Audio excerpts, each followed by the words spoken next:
बनाया है, स्टेट को स्टेट, यूनियन। हेलो, ठीक है। तो हम लोग ने क्या देखा था कि कॉन्स्टिट्यूशन के अंदर भी हमारी लिमिट्स डिफाइन है, ठीक है। पार्लियामेंट की under union list, state list, किसको कौन से कितने लिमिट्स में रहकर लॉज बनाने हैं, कॉन्करेंट लिस्ट के अंदर कौन कौन बना सकता है, किसका प्रिवेल करेगा, तो everything is mention under the constitution, ठीक है। तो उन्हीं लिमिट्स के अंदर हम लोग को क्या करना है, वर्क करना है, ठीक। तो ये कहीं ना कहीं it is a power of the court to keep the administrative, अभी हम यहाँ बात एडमिनिस्ट्रेटिव एक्ट्स की कर रहे हैं, पर जुडिशियल रिव्यू के अंदर और भी चीजें आती हैं, वो अभी हम पढ़ेंगे, ठीक है, धीमे धीमे। तो यहाँ पे power of the court to keep the administrative acts within the limit of law, जो यहाँ पे बात करनी है हमको लॉ के अंदर करनी है, ठीक है। क्योंकि जो भी सर्कमस्टेंसेस अब हम पढ़ के आ चुके हैं कि भाई इस पॉइंट पे आप क्या कर सकते हो, आप कोर्ट का जो डोर है वो खटखटा सकते हैं, ठीक है। अगर आपकी कोई, एट द सेम टाइम यहाँ पे एक और टर्म आ जाता है नेचुरल जस्टिस, जो हम लोग पढ़ के आ चुके हैं, जो थर्ड यूनिट है हमारी, कुछ बच्चों ने पढ़ी थी, ठीक है। उसकी बेसिस पर भी आप क्या कर सकते हो, यहाँ पे करवा सकते हो, ठीक है। तो ये कुछ पॉइंट्स ऐसे आ जाते हैं। तो कह सकते हो कि ये राइट है एक एग्रीव्ड सिटीजन की, किसके against, to challenge the wrongful act of administration, ठीक है।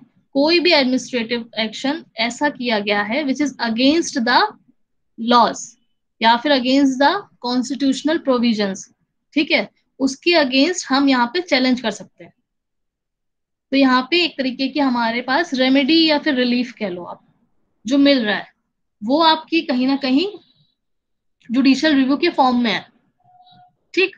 तो आपका जो रास्ता गुजर रहा है, सबसे पहले आपको अपनी राइट्स पता होनी चाहिए, ठीक है। तो इसीलिए जब आपको राइट्स ही नहीं पता है तो आप कहाँ जाओगे। तो यहाँ पे कंट्रोल के अंदर हमने क्या क्या पढ़ा कि ये पर्टिकुलर चीजें हैं, अगर उनके अगेंस्ट कुछ होता है तो अब हम जा सकते हैं। अब जाने की बात आ गई, अब हम कहाँ जाएंगे, कहाँ जा रहे हैं अब हम लोग। अभी तक सिर्फ हमने पढ़ा है कि हमने राइट्स जान ली कि कोई भी एडमिनिस्ट्रेटिव बॉडी ये पर्टिकुलर एक्शंस लेती है, मॉडिफाइड इंटेंशन करती है, अनरीजनेबलनेस करती है, या फिर जो एनेबलिंग एक्ट है उसके अगेंस्ट कुछ बनाती है, या फिर जो सबऑर्डिनेट लेजिस्लेशन है वो इनेबलिंग एक्ट के अगेंस्ट बनाता है। इन सारी चीजों को अभी हमने देख लिया, हमारे सर्कमस्टेंसेस हमको पता चल गया कि कौन कौन से कंट्रोल है हमारे पास, सेफ गार्ड्स है, ठीक है। अब हम इसके साथ अपनी एक तरीके की अपनी नॉलेज को बढ़ाकर अब हम लोग वी आर मूविंग फॉरवर्ड, ठीक है। अब बात आ जाती है जो टर्म है that is judicial review. Judicial review क्या है, जुडिशियल रिव्यू अब पावर है, किसका पावर, एक तरीके का एक टर्म हो गया, ये एक पावर है कोर्ट्स के पास। कोर्ट्स के अंदर यहाँ पे कौन कौन आ गए, high court and supreme court, ठीक है। तो इन दोनों कोर्ट्स के पास ये पावर है टू एग्जामिन, किसके चीजों को एग्जामिन करना, किसके एक्शंस को,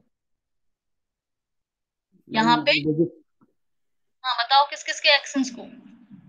हम तो बहुत हम सीधे सीधे एडमिनिस्ट्रेशन की बात करते हैं क्योंकि हम ये पढ़ रहे हैं अपना डेलिकेटेड लेजिस्लेशन है ना, एडमिनिस्ट्रेटिव, तो हम लोग सीधे सीधे बोल देंगे एडमिनिस्ट्रेशन। तो यहाँ पे एक पॉइंट है दैट इज एडमिनिस्ट्रेटिव, ठीक है। जो हम पढ़ रहे हैं उसका एक सिंगल पॉइंट यहाँ पे एडमिनिस्ट्रेटिव लॉ है, समझ लो एडमिनिस्ट्रेटिव एक्शंस है। बाकी दो कौन है, लेजिस्लेटिव, एग्जीक्यूटिव एंड एग्जीक्यूटिव, ठीक है।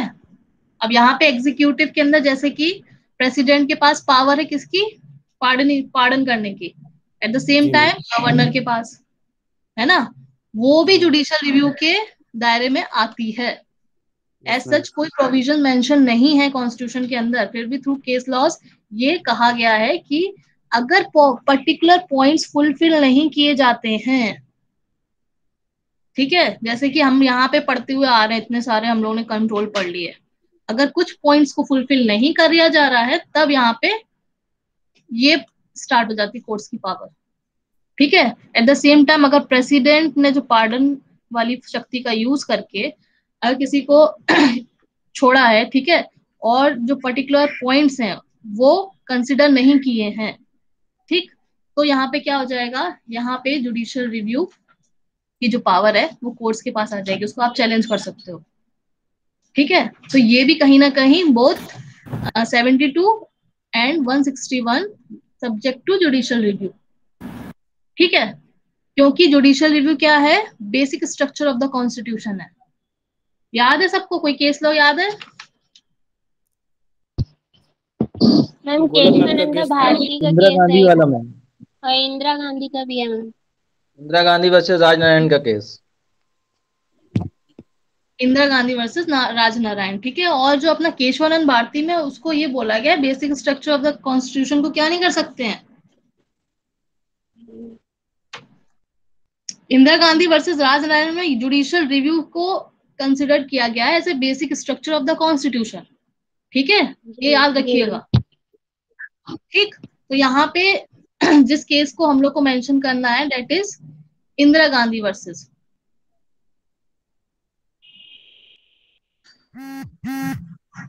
राज नारायण।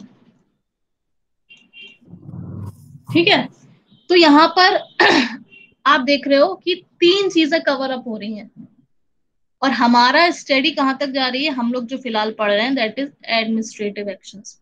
समझ रहे हैं?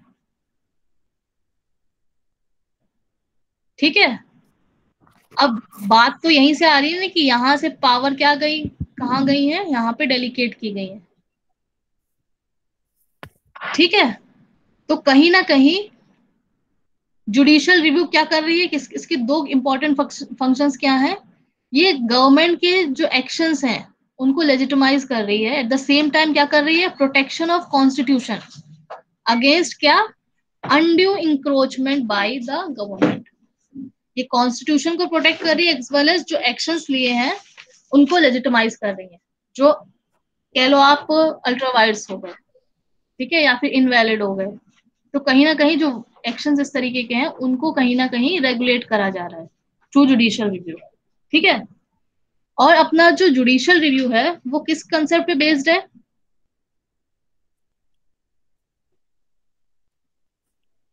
Basic judicial structure. नहीं, कंसेप्ट कौन, जैसे हम बात करते हैं ना कंसेप्ट की। जी। अब प्रोसीजर आप, establish by law, due process of law.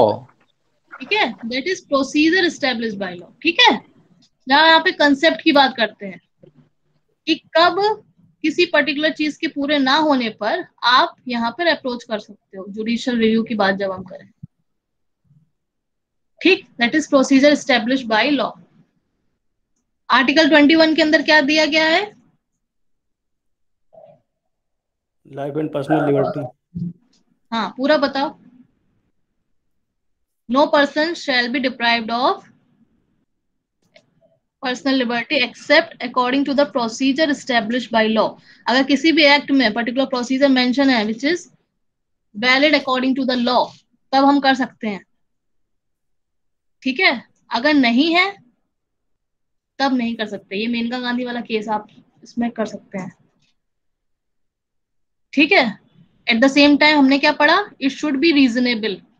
अब यहाँ पे सारे पॉइंट्स वही आ रहे हैं जुडिशियल कंट्रोल वाले। ठीक है, तो कहीं ना कहीं ये कोर्ट को पावर देती है डिक्लेयर करने की कि भाई कोई भी एक्शन जो कि इन तीनों बॉडीज द्वारा लिया गया है अगर वो अनकॉन्स्टिट्यूशनल है तो इन सारी चीजों को क्या कर सकती है, वो अल्ट्रावायर्स डिक्लेयर कर सकती है। ठीक है, अब आपको यहाँ पे पता है तीन चीजें हैं। एक हम लोग ने पढ़ लिया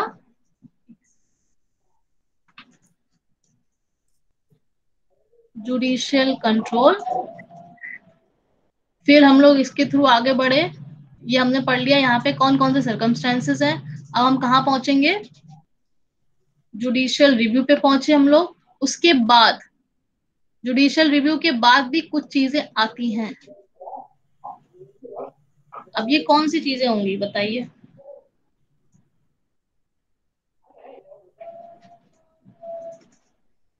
आपके जो उपाध्याय है आप लोग के पास ना,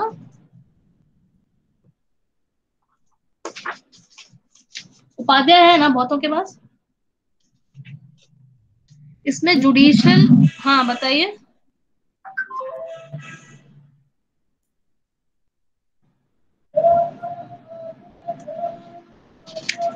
उपाध्याय का पेज नंबर आप 250 देखना, या फिर judicial control of administrative action through writs. तो यहाँ मैम पे पेज नंबर, हाँ पेज नंबर मैम बता दीजिए कितना पेज नंबर? 250। आपका कौन सा एडिशन है ये तो नहीं पता। मैम 250। मेरा 11th एडिशन है, ठीक है। तो अब किसके थ्रू? रिट्स के थ्रू, ठीक है। यहाँ पे क्या होगा, ये पूरी हमारी साइकिल जा रही है। पहले हमने सर्कमस्टेंसेस पढ़ लिए, हमारे पास जो रेमेडी है जुडिशियल रिव्यू की, ठीक, थ्रू उसके अंदर भी यहाँ पे फर्दर इन डिटेल हम देख रहे हैं कौन सी रिट हमको यहाँ पे क्या करनी है, किस रिट के थ्रू लेके आना है। ये तो सबको पता ही होगा, जी मैम। ठीक है। दैट इज मैंडेमस वगैरह जो ये चलती हैं, that is more common in case of administrative bodies के अगेंस्ट, ठीक है। तो यहाँ पे कुछ रिट्स हैं जो हम लोग कल पढ़ेंगे इन डिटेल, पर आज सिर्फ जनरल पढ़ रहे हैं। ये हमारी साइकिल है, इसके थ्रू हम चल रहे हैं। यहाँ पे हमने सर्कमस्टेंसेस देख लिए थे लास्ट क्लास में, what all the circumstances under which हमको कंट्रोल रखना है, ठीक है। फिर हमने देखा कि जुडिशियल रिव्यू ऑफ डेलिकेटेड लेजिस्लेशन। अब यहाँ बात आ जाती है कि ऐसी कौन सी पावर है कोर्ट्स की जिसके थ्रू हम ये एक्शन को, कह सकते हो आप, चैलेंज कर सकते हैं, ठीक है। फिर उस at the same time writs भी सीन में आ जाता है, क्योंकि इनके थ्रू भी क्या हो सकता है, हम एडमिनिस्ट्रेटिव जो जुडिशियल कंट्रोल है ऑफ एडमिनिस्ट्रेटिव एक्शन, इनको हम चैलेंज कर सकते हैं थ्रू रिट्स। ये एक तरीके का आप कह लो सब पॉइंट्स हैं, ठीक। अब हम लोग देख लेते हैं कि हम लोग ने ये तो देख लिया कि पावर हो गई इनकी, judicial review is the power of the court action लेने की कौन कौन सी चीजों पे, कोई भी लेजिस्लेटिव काम पे, कोई भी एक्सिक्यूटिव वर्क पे, एंड कोई भी एडमिनिस्ट्रेटिव वर्क पे, विच इज अल्ट्रा वायर्स, ठीक है। अब हम लोग देखते हैं और आगे पढ़ते हैं constitutional provisions of judicial review. अब आप लोग को कुछ प्रोविजंस ऐसे हैं जो याद हो, जहां जहां आप देखते हो कि जुडिशियल रिव्यू के बारे में कहीं भी लाइट दी गई है, बस किया जा रहा है।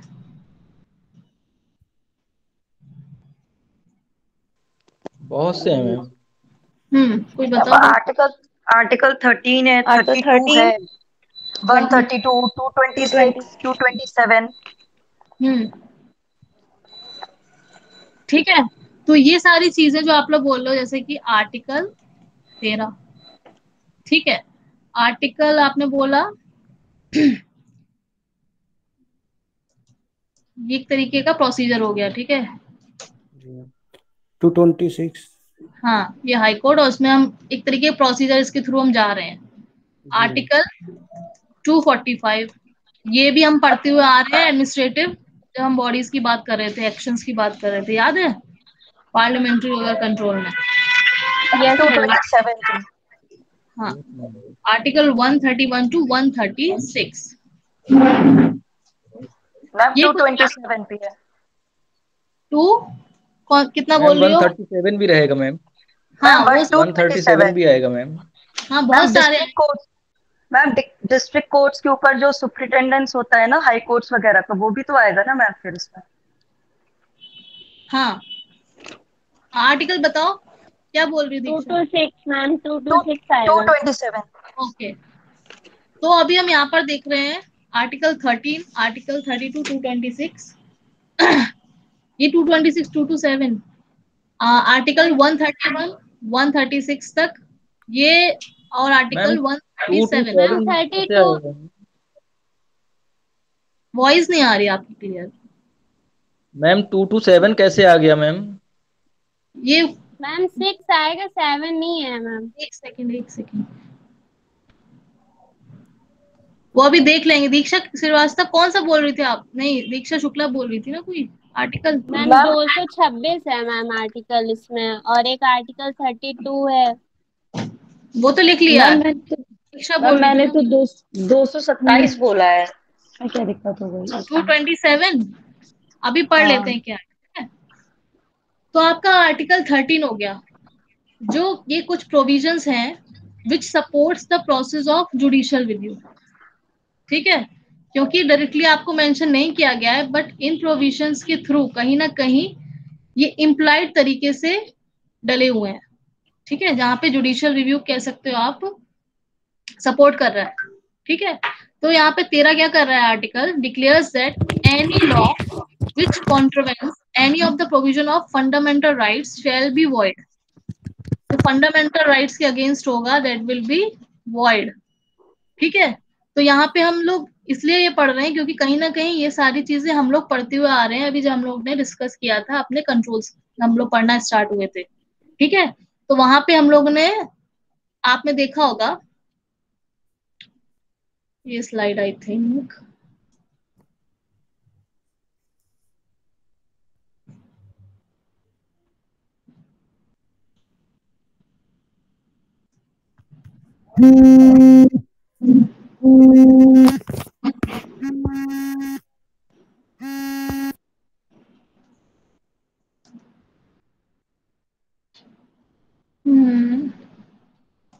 मैंने और कहीं भी आपको स्लाइड्स दी हैं।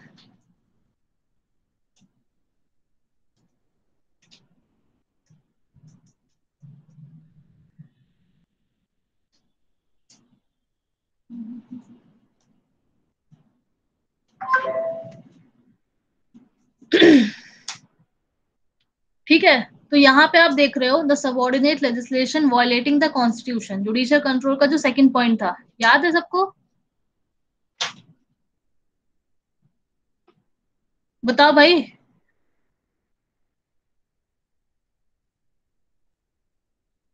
हेलो हेलो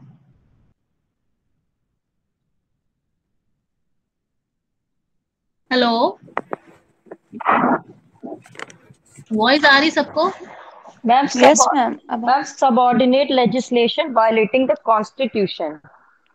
हाँ ठीक है, और हम लोगों ने कुछ पॉइंट्स ऐसे नहीं देखे थे which is violating the fundamental rights, कोई ध्यान नहीं आ रहा मैंने कहाँ पे लिखवाए हैं आपको, इस वाली स्लाइड में थे।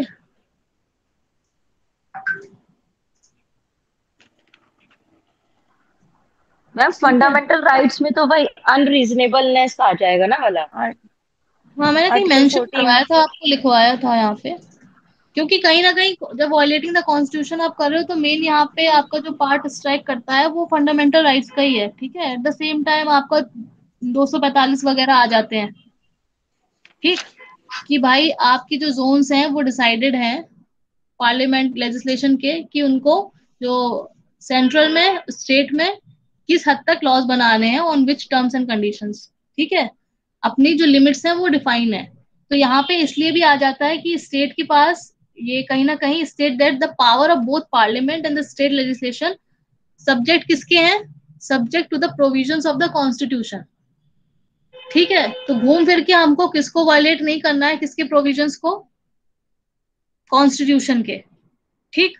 और यहाँ पे कुछ जगह जैसे आप ये अनरीजनेबल मॉडिफाइड कर लो, कहीं ना कहीं इम्प्लाइड वे में जो आपके फंडामेंटल राइट्स हैं वो कहीं ना कहीं एक तरीके से यहाँ पे इनबिल्ट हैं, ठीक है, कि आप वो भी प्रोसेस में चल रहे हैं, क्योंकि यहाँ पे आप देख रहे हो ये 2 पॉइंट्स यहाँ पे सीधे सीधे आपके इनडायरेक्टली मेंशन हो रहे हो। आपने जितने भी केस लॉज देखे हैं वहां पे स्ट्राइक यहाँ पे क्या किया था, 14, कुछ ना कुछ फंडामेंटल राइट्स यहाँ पे वायलेट हो रहे थे, देखा था आपने? Yes ma'am. ठीक है। अब यहाँ पे ये देखो, disregard of the prescribed procedure. अब प्रोसीजर की जब हम बात करते हैं तब भी कहीं ना कहीं कौन सा आ जाता है,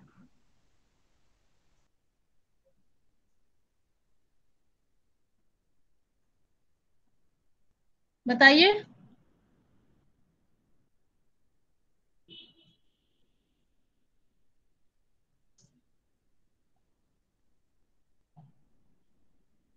बताओ भाई, अविनाश, शिव, बताइए। क्वेश्चन रिवाइज रिवाइज कर लिया। ये वॉइस नहीं आ रही क्या? मैम रिवाइज कर दीजिए मैम, समझ में नहीं आया मैम। मैम क्या पूछ जैसे रहे मैं हैं? कह रही हूँ, जो हम लोग ने अभी तक पढ़ते चले आ रहे हैं हम लोग, ठीक है, कि कोई भी एडमिनिस्ट्रेटिव बॉडीज ऐसे लॉज वगैरह नहीं बनाएगी, बाय लॉज नहीं बनाएगी, ठीक है, या फिर लेजिस्लेशन की बात कर लें, क्योंकि हमने दोनों में अभी ये पढ़ते हुए चले आ रहे हैं हम लोग, पार्लियामेंट्री कमिटीज एंड ऑल में, ये सॉरी कहाँ से भूल गया पार्लियामेंट कंट्रोल एंड ऑल में, कि ओवरऑल हम लोग ने क्या देखा है इम्प्लाइड मैनर में कि भाई कहीं ना कहीं ऐसे प्रोविजंस नहीं बनाने हैं जो कहीं ना कहीं क्या है अनकॉन्स्टिट्यूशनल है, ठीक है, विच बेसिक स्ट्रक्चर को यहाँ पे क्या कर रहे हो, हार्म कर रहे हो, ठीक। और इम्प्लाइड मैनर में क्या हम लोगों ने फंडामेंटल राइट्स के अगेंस्ट नहीं होने चाहिए, ठीक है। तो जब आप प्रोसीजर की बात करते हो तो प्रोसीजर के अंदर कौन सा आर्टिकल हिट हो रहा है? प्रोसीजर के अंदर जो 32 और 226 आ जाएगा। नहीं, प्रोसीजर के अंदर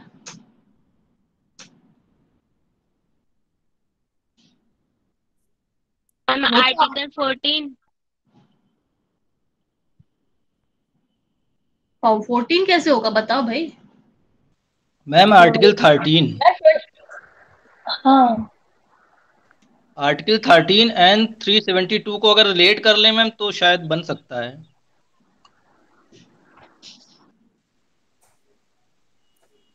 मैम आर्टिकल 372 का क्लॉज 1 और आर्टिकल 13 को अगर रिलेट कर दें तो नहीं बन जाएगा मैम?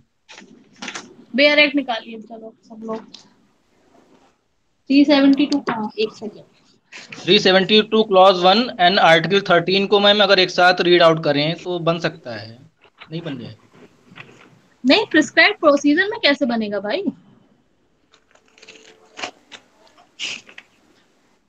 मैम जो अगर आप किसी प्री पर्टिकुलर कॉन्स्टिट्यूशन प्रोसीजर, हाँ, लेगिस्लेशन है उनको भी ऐड ऑन कर लिया जाए और जो बाद में आए हैं वो भी, तो आएगा नहीं मैम? आपका आंसर नहीं समझ पा रहे हैं हम क्या बोल रहे हैं।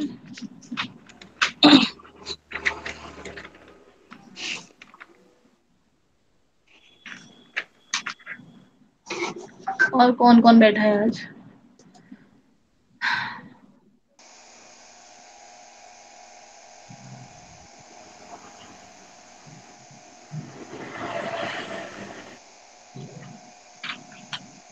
कौन सा आर्टिकल बताया था? मैम 372 का क्लॉज 1। एक सेकेंड।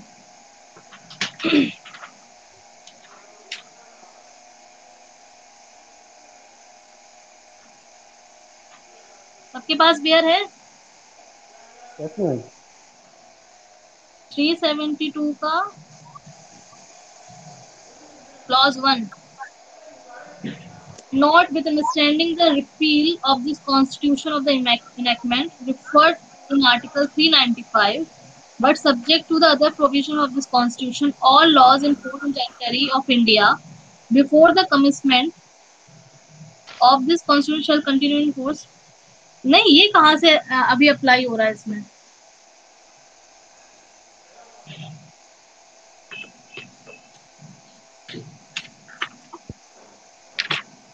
ये किस मैनर में आप अप्लाई करवाने की बात कर रहे हो? Yes ma'am. ये किस मैनर में आप अप्लाई करवाने की बात कर रहे हो इसमें, जुडिशियल रिव्यू मैम में? प्री कॉन्स्टिट्यूशन लेगिस्लेशन के में pre and judicial review of first है द वो, तो प्री। फिर तो वो वही जो हम लोगों ने जो थ्योरीज पढ़ते हुए हम चले आ रहे हैं कि अगर कोई पर्टिकुलर पार्ट है कॉन्स्टिट्यूशन अगर कॉन्स्टिट्यूशन के अगेंस्ट है तो वो डिक्लेयर हो जाएगा अल्ट्रा वायर्स इनवैलिड, ठीक है। Yes ma'am. वो सारी थ्योरीज यस जो हम पढ़ते चले आ रहे हैं वो तो यस सब मैम। अप्लाई हो ही जाएंगी, ठीक।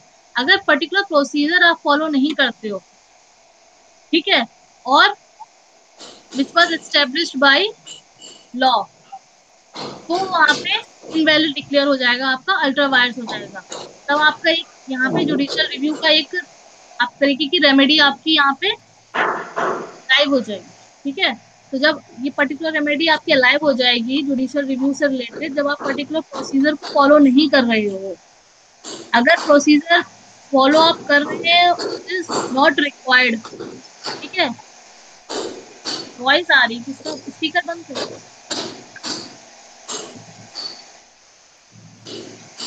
प्रमोद जी जी स्पीकर बंद, जी माइक ऑफ कर लीजिए, जी बंद कर माइक ऑफ कर जी लीजिएगा। हाँ ओके,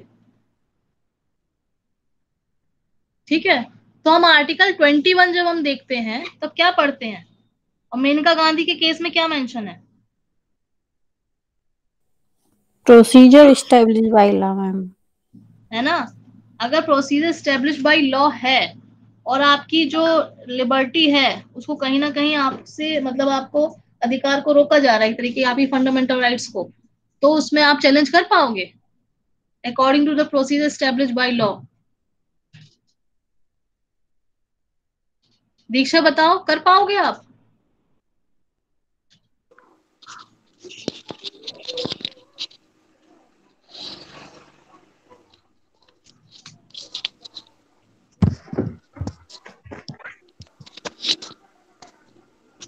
बताइए, आपको अगर डिप्राइव किया जा रहा है लाइफ एंड पर्सनल लिबर्टी से with the procedure establish by law, तो आप इसको चैलेंज कर पाएंगे? यस मैम कर पाएंगे। यस मैम कर पाएंगे।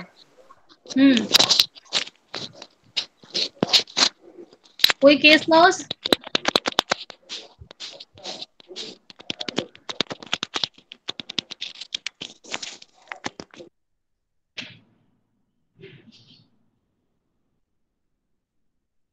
अब ये वाला क्वेश्चन जो है आपका, जितने भी सारे लोग बैठे हैं, कि क्या यहाँ पे सीधे सीधे आर्टिकल 21 में दिया गया है, no person shall be deprived of life and personal liberty except according to the procedure establish by law. ठीक है, मैम इसका इसमें तो बहुत सारे केस लॉस हैं। ये आप मेरे को बताओगे डिफाइन करके, ठीक है? कि जो आप सब लोग बोल रहे हैं, सबसे पहले आप मेनका गांधी के केस से स्टार्ट करिएगा, वो उसके भी मेरे को फैक्ट चाहिए इसी बेसिस पे, ठीक है? कि आप बताओगे कि भाई अगर कोई particular procedure which is establish by law follow किया जा रहा है और आपको डिप्राइव किया जा रहा है of your life and personal liberty, तब क्या आप उसको चैलेंज कर पाएंगे? ठीक है, क्वेश्चन समझ आया? शिव और सुशील, चैलेंज कर पाएंगे। क्या कह रहे हो? दीक्षा क्या बोल रही? मैम चैलेंज तो कर सकते हैं। मेरे को प्रूफ चाहिए ना। ओके आपको आंसर को सपोर्ट करना है ना अपने। ओके दोनों ही पॉजिटिव नेगेटिव, आप अगर आप कह रहे हो कि कर पाएंगे या फिर नहीं कर पाएंगे, तो दोनों में। ईशानी, हेलो। ईशानी भी एक्चुअली आज मुझको नजर नहीं आ रहे कौन कौन है यहाँ पे। मैम एक बार क्वेश्चन रिवाइज कर लीजिए। जो आर्टिकल 21 है, ठीक है, उसमें दिया गया है किसी भी पर्सन को, हिंदी में किसी के पास हिंदी वेयर एक्ट है? Yes ma'am. उसमें पढ़िए क्या लिखा है।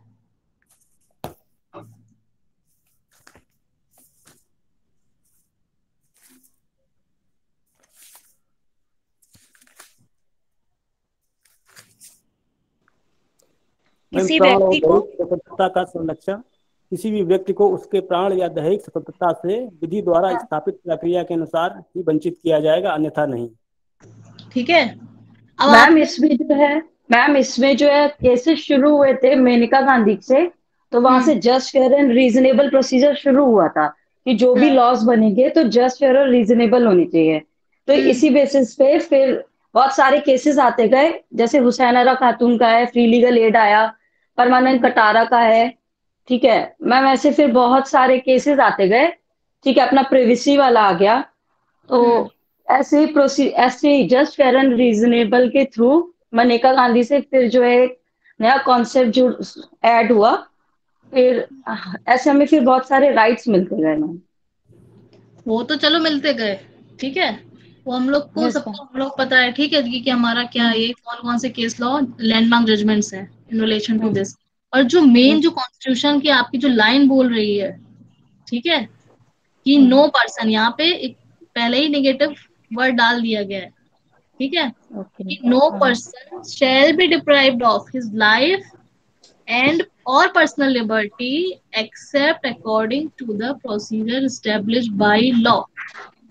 अब यहाँ पे जो टर्म बीच में डाला गया है एक्सेप्ट, ठीक है, उसके ऊपर आपको रिसर्च करनी है। Okay ma'am. ठीक है, तो आप जब मेनका गांधी केस आप डिटेल में पढ़ोगे तो आपको आंसर वहीं मिल जाएगा। Okay ma'am. ठीक है, अविनाश वगैरह सब लोग, शिव और सुशील, मोद जी, ठीक है। Yes Yes, ma'am. उसका आंसर जरा ढूंढो।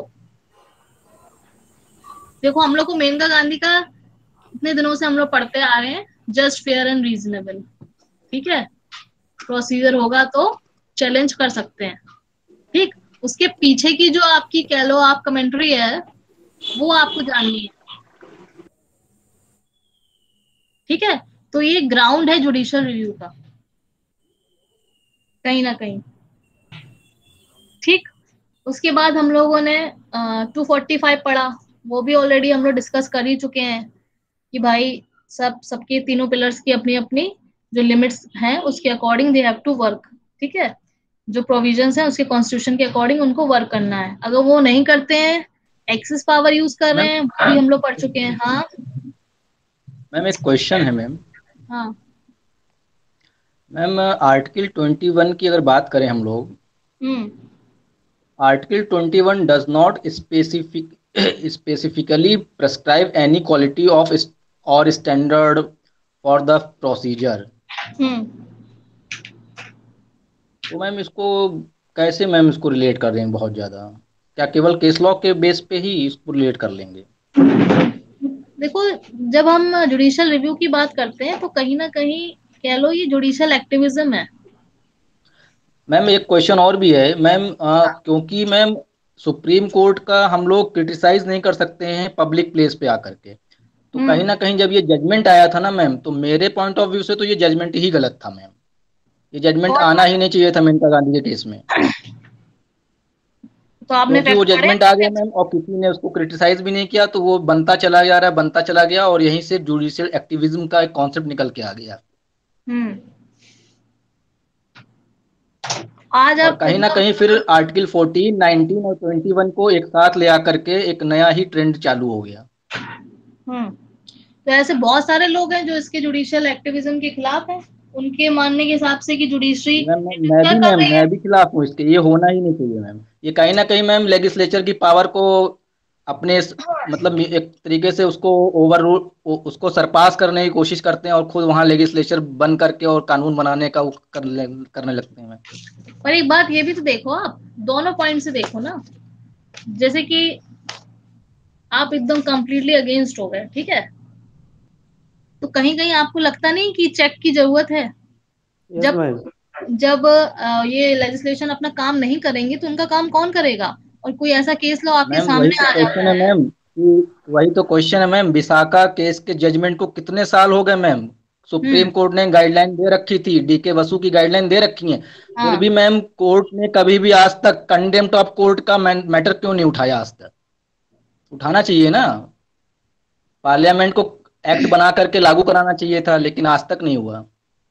तो ये डीके बसु की गाइडलाइन वैसे ही चली आ रही है, विशाखा केस की गाइडलाइंस वैसे ही चली आ रही है। जो गाइडलाइन जैसी हैं वो अगले कोर्ट केस लॉ में अगर उस तरीके का कुछ आता है तो वो इम्प्लाई कर देते हैं, ठीक है, उसमें डाल देते हैं कि भाई on the basis of that particular, ठीक है, बहुत सारे ओवररूल कर दिए जाते हैं, ठीक। अब ये जब कोई आपने लॉज बनाए नहीं है, ठीक है, लेजिस्लेशन द्वारा बनाए नहीं गए हैं भाई लॉज, तो यहाँ पे क्या किया जाएगा? उनको यही तो क्या कहा जाएगा कि आप इस पर्टिकुलर मैटर में देखिए, कुछ ऐसा लॉ लेके आइए जो इम्प्लीमेंट किया जाए अच्छी तरीके से, ठीक है।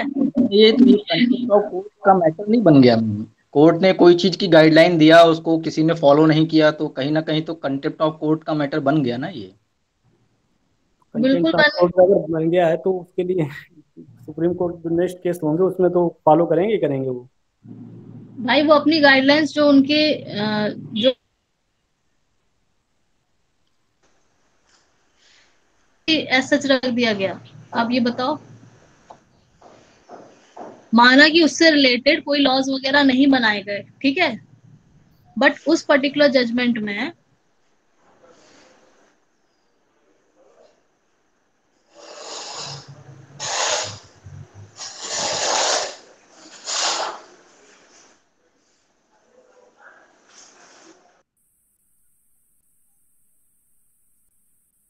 कि नहीं किया गया। हेलो, इसमें हमारी आवाज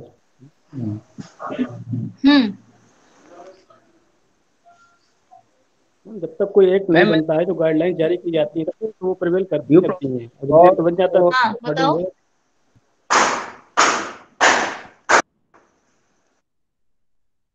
हेलो,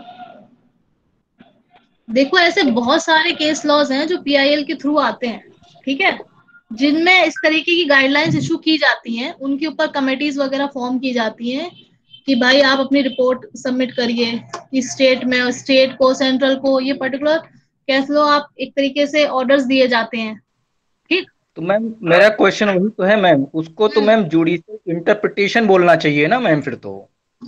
इंटरप्रेट तो तब करेगी ना जब कोई पर्टिकुलर लॉज होंगे। मैम आर्टिकल 21 को इंटरप्रेट ही तो किया इन्होंने, प्रोसीजर उसमें एस्टेब्लिश बाय लॉ के अकॉर्डिंग। तो जब उन्होंने उस पर्टिकुलर उस पे, चलिए आप मान लिए आर्टिकल 21 के अंदर सारी चीजें इन्वॉल्व इंक्लूड कर ली उन्होंने, ठीक है, लाइफ डिग्निटी के साथ उन्होंने जो नया टर्म यूज कर लिया वो डिग्निटी भी कर लिया, ठीक। तो कहीं ना कहीं जो जजमेंट्स आए उनको क्या इन्होंने किसका किसका जजमेंट यहाँ पे प्रिवेल किया, या लेजिस्लेशन का चीजें यहाँ पे प्रिवेल की गई हैं उस पर्टिकुलर लॉज में। जो आप मेनका गांधी भी बोल रहे हो, उस पर्टिकुलर जजमेंट में क्या मेनका गांधी की जजमेंट को उन्होंने सेट असाइड कर लिया लेजिस्लेशन ने? नहीं मैम,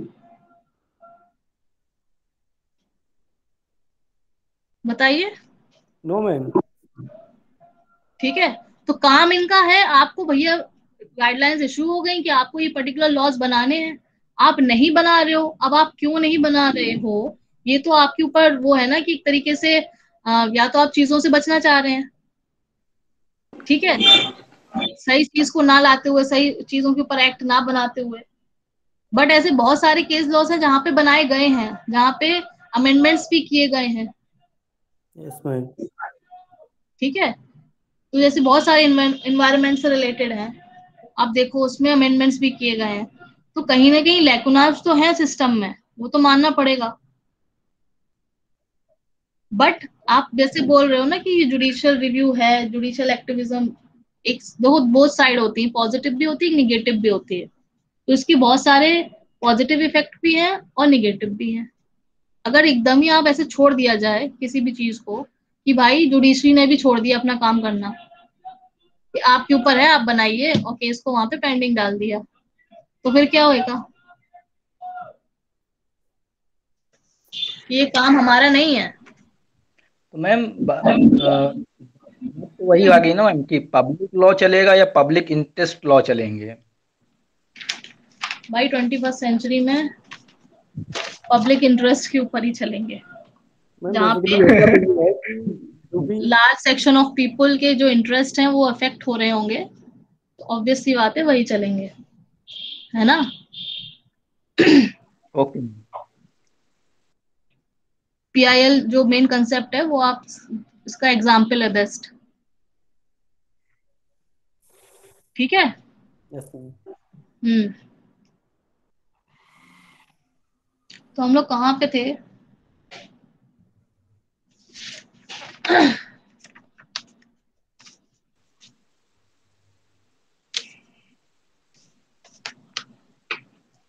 जुडिशियल रिव्यू मैम।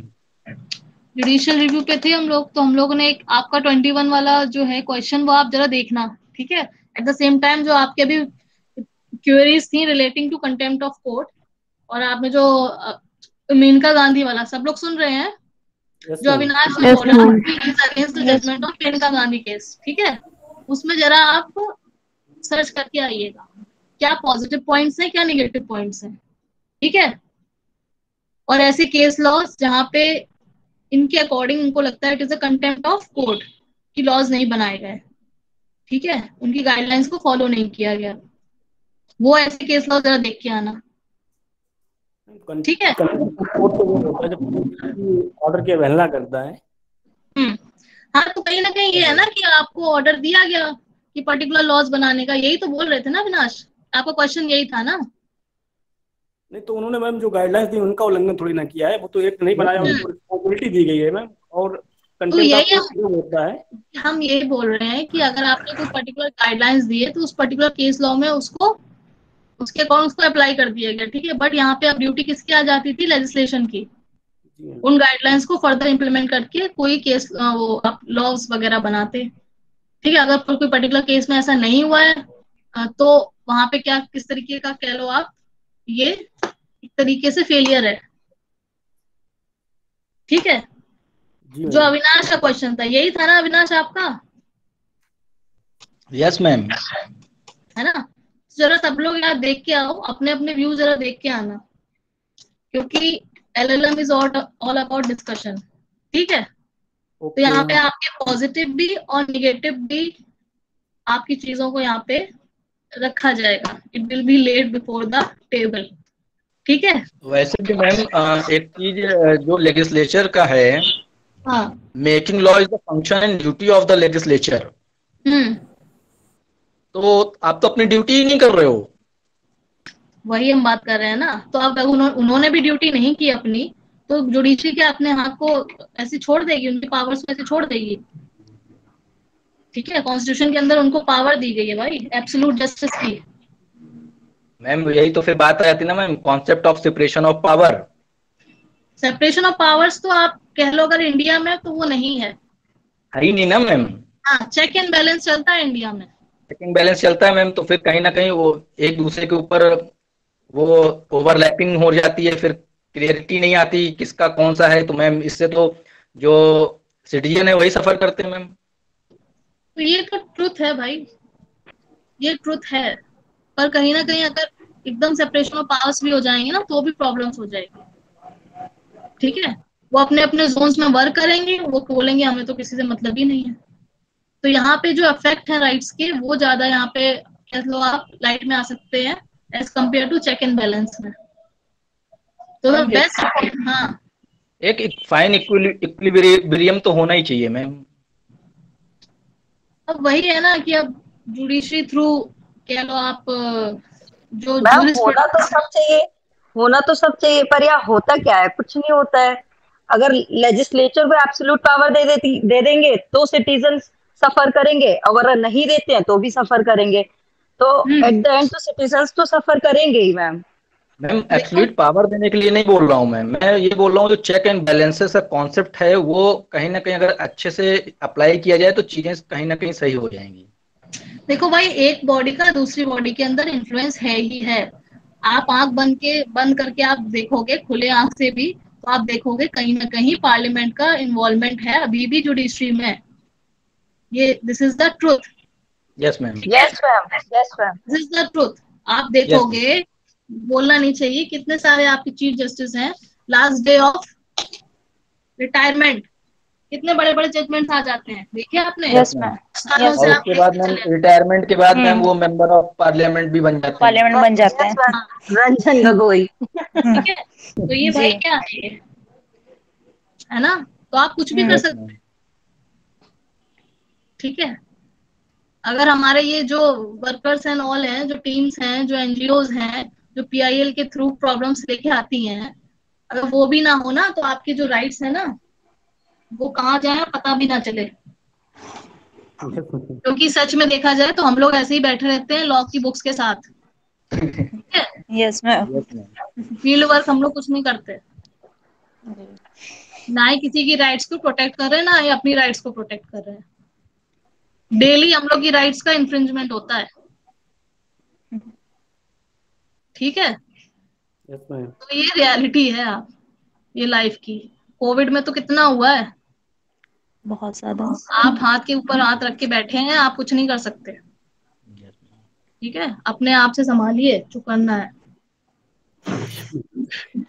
बात ही आ जाती है। अगर कोई लॉज हैं, रूल्स हैं, ये मैनेजमेंट एक्ट कौन सा है, ये अपना डिजास्टर मैनेजमेंट जी। ये 51 से लेके 60 तक सारे आपने जो सेक्शंस हैं वो अप्लाई करवा दिए भाई। ठीक है, तो आपके ऊपर अप्लाई होने चाहिए थे, वो करवाए आपने अननेसेसरी मैनर में। जैसे कि कोई हॉस्पिटल में कोविड पेशेंट वो भाग जाता है, तो वो अपनी लाइफ भी रिस्क में डाल रहा है, दूसरे की तो उसको पकड़ के डाल दो भाई।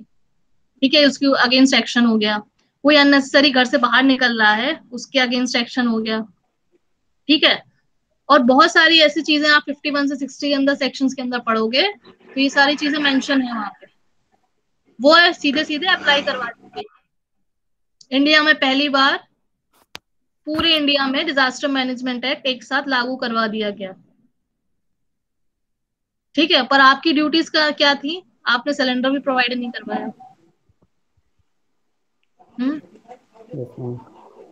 इतने सारे सिस्टम में मतलब आपकी हेल्थ सिस्टम पूरा कोलैप्स हो गया, स्टिल पीपल विल वोट है अपनी अपनी मनपसंद पार्टीज को, दे विल वोट। यस अभी भी लोग हैं, they will support their own parties. तो जब कमी आपके सिटीजन्स खुद में है तो कहाँ कहाँ जाएंगे। और सबसे ज्यादा मैम हेल्थ के साथ ही खिलवाड़ हो गया है सबसे ज्यादा। कुछ चीजों का जवाबदेही होनी चाहिए भाई, they have to be answerable. Answerable वो तभी होंगे जब उनको इलेक्शंस के थ्रू आप आंसर दोगे। Yes ma'am. मैम ऐसे ही या आज न्यूज में दिखा रहे थे कि जैसे जो बच्चे अनाथ हो गए हैं उनके मतलब बच्चों के लिए काफी कुछ योजनाएं चला दी गई हैं, लेकिन अब उन बच्चों को डेथ सर्टिफिकेट में जो है कोरोना लिख के नहीं दे रहे हैं हॉस्पिटल वाले। अब वो बच्चे इसी दौड़ में दौड़ रहे हैं बस। मतलब उनको अब वो जो अपने आप हाँ पॉलिसीज वगैरह आई हैं वो नहीं मिल पाएंगी उनको, है ना। नहीं नहीं जी मैम, आज न्यूज में इतना ही आधा दिखा रहे थे कि आधा टाइम तो उनका इसी में चला जाएगा। अब वो ये प्रूफ करते रहे कि कोरोना से डेथ हुई है कि नहीं हुई है, ये तो है ही। वही बता रहे हैं मैम, बहुत ज्यादा दिक्कत है। तो प्रोसीजर है भाई, इतना प्रोसीजर बना रखा है। जब हम लोग की बारी आती सिटीजन्स की तो उनके लिए प्रोसीजर है, ठीक है, वरना चीजों को ऐसे चलाते रहिए अपने लिए। पर मैम एक्शन उनके लिए लिया जाएगा जो डेड बॉडीज को ना रिवर्स में फेंक रहे हैं, एक्शन हाँ सिर्फ उनके लिए लिया जाएगा। और जो जो मेन पकड़ है ना जाएगा कि डेड, जो मेन डेड बॉडीज आ कैसे रही है, क्यों नहीं सप्लाईज हुई किसी चीज की, उस चीज को नहीं देखा जाएगा। कि बस कैसे सिटीजन ने क्या जो हो किया रहा है ना है। हाँ उसके लिए बस है सब आप एक्शन। देखोगे कि आपके जो कॉलेजेस बंद हुए हैं उससे जब लॉकडाउन यहाँ पे लगाया गया, आप देखोगे उस इवनिंग में लोग ऐसे भाग रहे थे, हैं, देवर लिटरली देवर रनिंग, कि मतलब 8 बजे घर तक पहुंचना है उनको, ठीक है, कि लॉकडाउन उसके बाद सारे लोग मास्क लगा रहे हैं। ठीक, उससे एक दिन पहले क्या कोरोना नहीं था। एक दिन बाद जब आपके स्टेट गवर्नमेंट को होश आया, सेंट्रल गवर्नमेंट को, तो उन्होंने भाई लगा दिए रूल्स एंड रेगुलेशंस। पहले कहाँ थे, पहले सब ऐसे ही घूम रहे थे, कोई मतलब नहीं, लगाओ चाहे ना लगाओ, ठीक है। तो एक दिन पहले ही आ गया, और वो भी 8 बजे से पहले, 8 बजे के बाद आ रहा है, 8 बजे के पहले ऐसे ही घूम रहे हैं। तो भाई लॉ ऑर्डर आपको मेंटेन करना है तो आपको चीजों को स्ट्रिक्टली वे में आप चीजों को इम्प्लीमेंट करवाइए। यस मैम, और मुझे तो ये नाइट कर्फ्यू का कॉन्सेप्ट नहीं समझ में आया। मैं कौन ही मुझे निकलता तो है। हाँ रात में कौन ही निकलता है। और मुझे ये नाइट कर्फ्यू का कॉन्सेप्ट नहीं समझ में आया, क्यों लगा दिया गया। कोरोना को हाँ, पता है कि रात हो गई है, अब सब निकलेंगे, पता नहीं क्या है। कोरोना कोरोना को सब कुछ पता कर्फ्यू से है। कोई वही नहीं है, कर्फ्यू लगा है लेकिन उसके बाद भी लोग घूम रहे हैं। नहीं मैम, मुझे ये नाइट कर्फ्यू कॉन्सेप्ट नहीं समझ में आया कि 10 बजे से। इसलिए लगाया गया कि जो अदर स्टेट से या अदर कोई कंट्री से लोग आते हैं हाँ, वो लोग ना सफर कर पाए, सारी चीजें यही है। लोकल की थोड़ी नहीं, बात। जिसके घर कोरोना मैम जा रहा हो और सबसे नाइट बड़ा देख के क्वेश्चन तो ये वापस हो है, जाए। मैम एक पॉइंट ऐड करेंगे मैम, सबसे बड़ा क्वेश्चन तो ये है कि बाबा रामदेव का स्टेटमेंट आ गया कि 90% से ज्यादा मरीज उन्होंने ठीक किए हैं।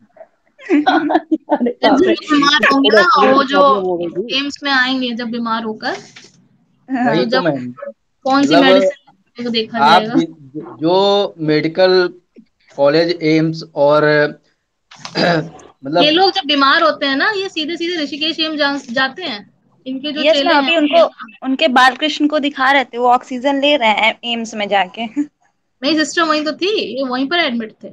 अच्छा हाँ, ये सारे वहीं जाते हैं। क्यों जाते हैं भाई, जब आप लोग उसको डिनाई करते हो, ठीक है, आप अपने थ्योरी पे चल रहे हो, तो क्यों जा रहे हो। और वो ये एक लोग और ये भूल जाते हैं कि जब रेजिडेंस की कॉल होती है एक बार की तो 36 घंटे की ड्यूटी लगातार करता है, हम्म और तब उसको कोई नहीं पूछता है डॉक्टर को कि आप 36 घंटे से नहाए हो, खाए हो, कुछ किए हो कि नहीं किए हो।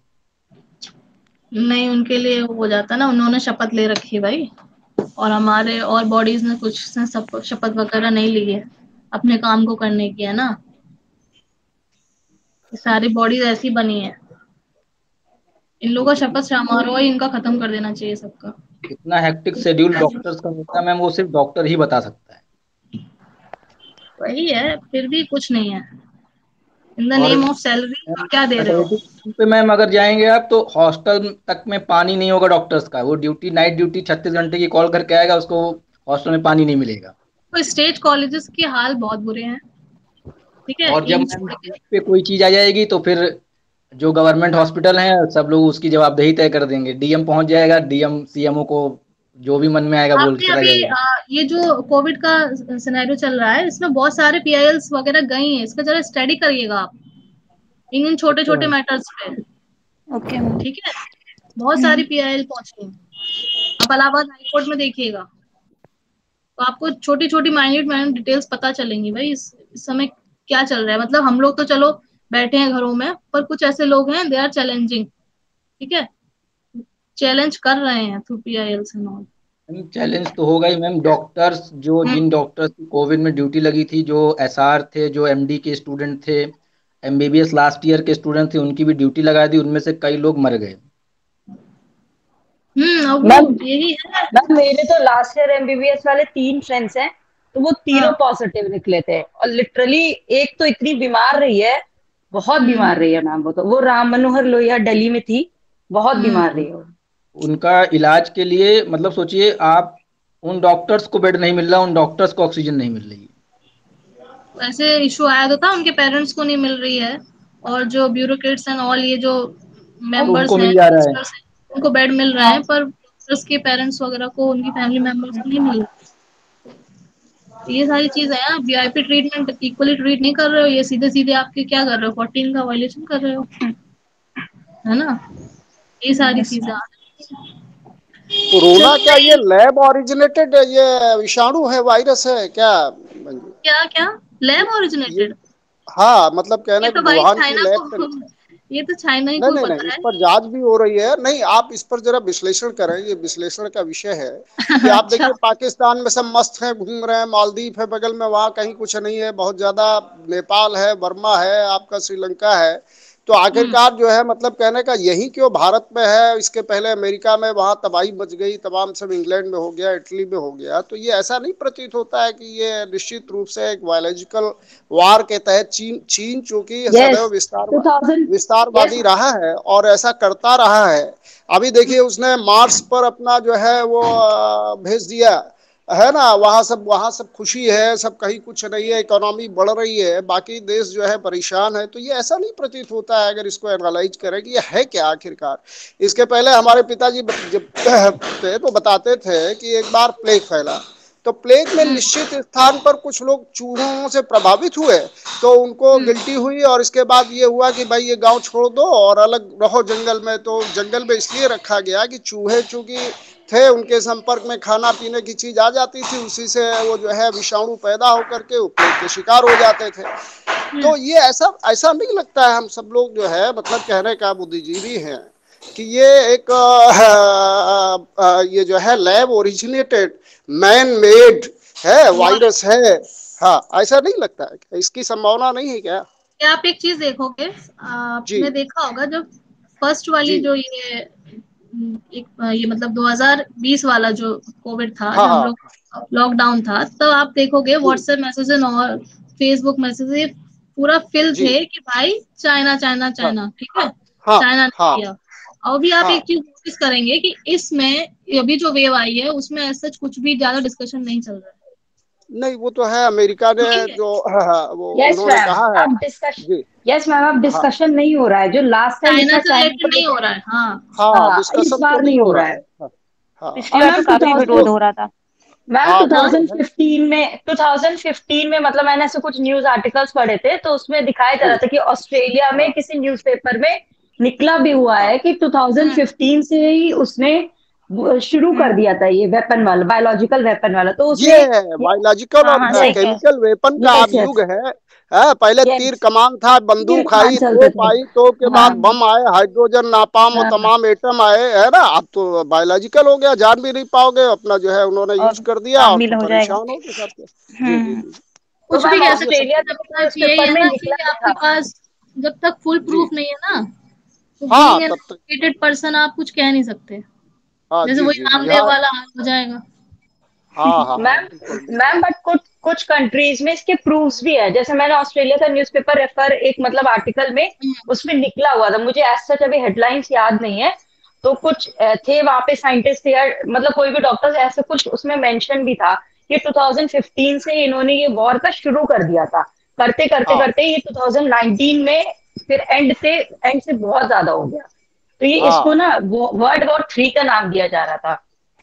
इसको ये 2020 वाला जो था कोविड, उसमें बिल्कुल ये हाईलाइटेड मतलब एक इशू था, ठीक है, कि हर जगह चाइना चाइना, बट अभी आपने देखा कि इंसान को चाइना की होश भी नहीं है, चाइना कहाँ गया, ठीक है, गेम इतना वो हो गया। अब कुछ कंट्रीज ऐसी हैं जिन्होंने भाई डेवलप्ड है ऑलरेडी, कि उन्होंने वैक्सीनेशन एंड ऑल के थ्रू चीजों को कंट्रोल कर लिया। और सेकेंड वेव जो आई थी वहां पर, जैसे बहुत सारे मेरे फ्रेंड्स भी बाहर हैं, तो उस लेवल पे नहीं, मतलब जितना यहाँ पर है। पर जापान में मैंने जो देखा, मतलब सुना है, जो मेरे फ्रेंड्स वगैरह है, वहां पे भी स्थिति बहुत खराब थी। पर अभी क्योंकि हमने तो न्यूज देखी नहीं उस 1-1.5 महीने, ठीक है, अपने आप को ठीक रखना था उस समय। सबसे पहले तो मेंटली इतने वीक हो गए थे सब। तो जब जापान में जो मैंने थ्रू मेरी फ्रेंड के थ्रू पता चला कि वहां पे भी कंडीशन बहुत ही पैथेटिक थी, स्टिल लॉकडाउन नहीं था वहां पर। अरे पाकिस्तान में कुछ नहीं हुआ, वो सब मुल्ले मौलवी तमाम सब घूम रहे हैं, घूमते रहे 2020 में और सब करते रहे, कहीं कुछ नहीं हुआ वहाँ। तो कहाँ तमाम कोई तबाही नहीं बची। जो वैक्सीनेशन वगैरह है उसका स्लॉट भी नवंबर-दिसंबर में मिलेगा। हाँ बताइए, सब कहीं कुछ नहीं। तो ये तमाम से अच्छा, और जो कोविशील्ड वगैरह इसमें है क्या, वही चमगादड़ का वायरस है?